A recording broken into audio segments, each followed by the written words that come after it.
Hello everyone, finally Yserinde is here. Let's do all of our checks. So unfortunately I've got no pity, almost no soft pity, which would give us a 50% chance of pulling this debut unit.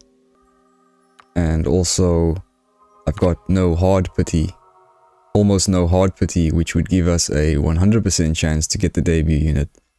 So it's a little scary pulling without any safety net. Just check I'm on the correct banner here and we pull. But thanks, a lot of you have been saying that it doesn't matter which card you pull. So once we click confirm there, it's already decided now whether or not we've pulled. You see the achievement activated, so that's how you guys knew. Which does make sense. Even if that is the case, I still like to just pull, choose my card and pull just for fun even. So where would Yserinde be? Where do you guys think Yserinde would be? What says Yserinde? Not much, actually. Actually, maybe let's go for the Empress, because she's kind of like the queen of the Union units. Yeah, we're already starting off with a pull here.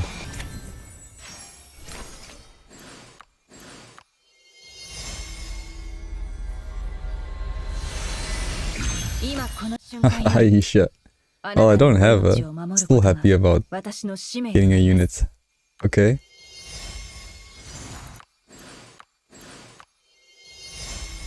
Oh, another one. This is crazy. Hey, let's go. Vamos. 今度はどんな体験をさせてくれるのかしら。驚き、興奮、それとも危険な。いずれにしても一つだけ確かなのは、私は負ける側にならないってことよ。Alright, super lucky. Yeah, this is the luckiest I've been for a while. 2 legendaries on my first 10 pulls, and we managed to get her. And Aisha's also not bad as well. Yeah, so now we're gonna be pulling on the astral gear. Sometimes what happens is you can get lucky on the debut unit, and then you can actually struggle way more on the astral imprint. So just be careful of that. Especially if you're free to play. Usually we should be very cautious here. Maybe try 10, 20 at max. Just be careful here. I heard of a player that pulled 120 pulls on Samantha SB's gear. Out of impulse, he just couldn't stop himself, and he only got about 2 copies, 2 or 3.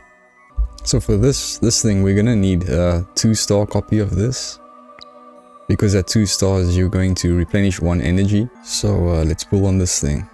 It's so painful pulling 1500 luck sides for gear.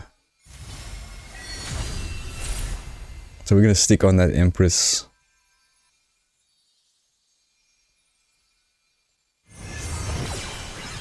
Already nothing there. Okay.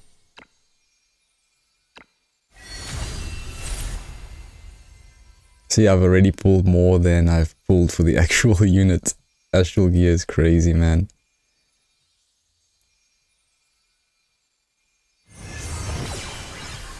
$20 nothing. Whew.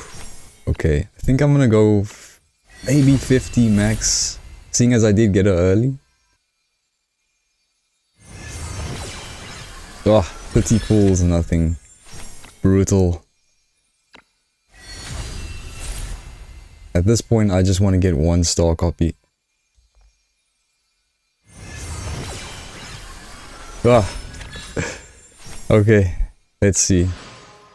So 1 pull away to guarantee. I'm gonna pull 10 anyway because I want to get 2 copies. I could just pull 1 copy and then get the 1 copy and get out of here. Okay, this is the 50th pull.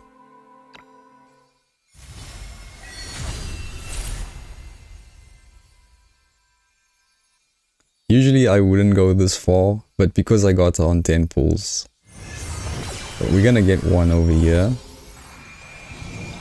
Can we get 2 copies? That's 1. Ah, just the 1. Okay, so let's go again. So I do need another copy now because I want to use her as well for the Tower of Adversity that was just released. Okay, that's 60. So this is what I've been referring to a lot in my previous videos, talking about the pull system, how you gotta be careful here. You pull so many pulls and then your heart rate goes up. You start going into that fight and flight. You experience that, the sunk cost fallacy, where you just can't pull yourself out. This is where we become vulnerable and where the gacha systems beat us and get us to do crazy things or even spend money if you're free to play.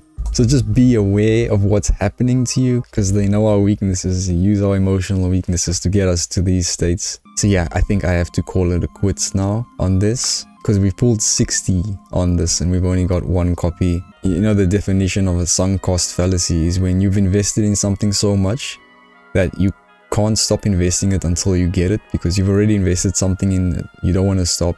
That's why it makes it difficult for you to stop pulling for something. So yeah, I'm just gonna have to be patient and I'm gonna have to wait until that thing pops up in the store. Not sure how long it's gonna be. It's gonna be a month away or so. But once it pops up, it's gonna be no problem. We can just try and get the second copy there. And then for now, I'm gonna have to use Tair just to provide her with inner light to give her that energy so she can cast the ultimate on the first turn for the next month or so, and then we don't have to rely on him anymore. So there she is. Ayesha is really cool as well. Nice defender unit I need. So Yserinde. I've been waiting a while for Yserinde and I've been setting aside some resources just for her as well in advance. Also yesterday I managed to finish the proof of strength so that I could get the item that will allow us to rank up her everything for free. So I've also set aside this for her, and we only get one of these for free. The next time we get another one for free will probably be like 5 months or so away. Make sure you use it very sparingly on your select unit. You should maybe use this on a unit that you know you're going to use a lot. Not just because maybe they're good units, but sometimes you have a good unit but you barely ever use them. So yeah, for me it's gonna be Yserinde. First time I'm using this. Consume 1, instantly upgrade to rank 12. All skills are unlocked. Yes. Wow. Wow, everything's unlocked there. I'm especially happy to get the defense up 3% because she scales with the defense. So we got all the skills now. And rank 13 as well. Rank 13 for her is really good as well. Increasing her physical defense 20% and reducing her damage as well there.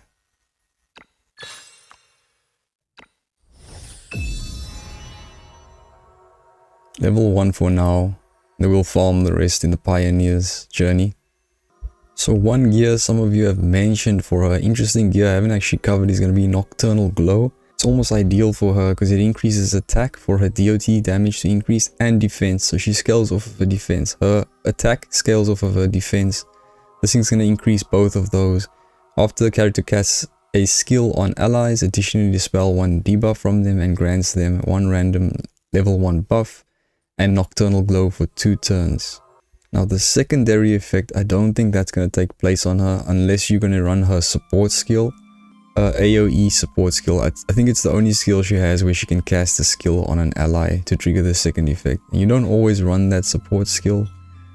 If you do run it, then at least you're going to get those benefits. But still, the attack and defense is more than enough. If you do have a good copy of this, even at 2 stars, that increase of 7% is quite high. And then if we go to 4 stars, if you have 4-star copy, a 10% increase there. Yeah, 4 stars would be the maximum you need, unless you want to get that secondary effect with her support skill. Someone asked about Everburning Blade. It's not that great. I mean, she's not doing single target attacks really to get the Scorch, and you're missing out on attack increase. I would prefer the Newborn Blade over here. Increase her HP, more tankiness, and then a little bit more physical attack as well for her DOT damage or piercing damage. Dawn Moon does give her the defense, which would help her scale a bit, but it's not giving her any attack, and the secondary effect, you cannot trigger this because she doesn't have any single target support skills. So for engraving, we're going to use Sword on the sword. This is already a good engraving. The physical defense is good, we're getting there, and then the physical attack is good and max HP. Let's just see if we can get something even better. Wow, we managed to get physical attack 20% over there and an extra bit of physical attack there. So it is always better to just go for the physical attack if you had to choose to get the straight physical attack. Although we are going to lose a little bit of tankiness there, but that's fine. And then we have for her trinket, we've got this, which is great attack and defense. At 1 star is increased by 8%. It's only at 2 stars where you're going to recover energy after creating a dagger. So I'm going to go for the sword and wand engraving here.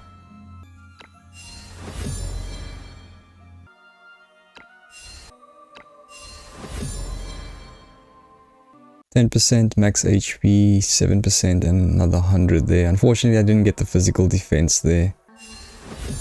Got even better roll here, physical attack 13% and then max HP 10% and then max HP almost 300 there. Still didn't get the physical defense, but that's fine. It's so much HP, it's just gonna make up for the tankiness anyway. We're gonna go for Hangman's Tarot for extra DOT damage. I almost got a really good roll here, or like physical defense 16%.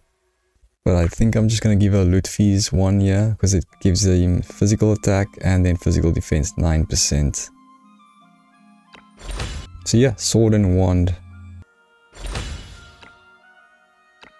Won't be going over these again. I've already shown these a number of times in my guides.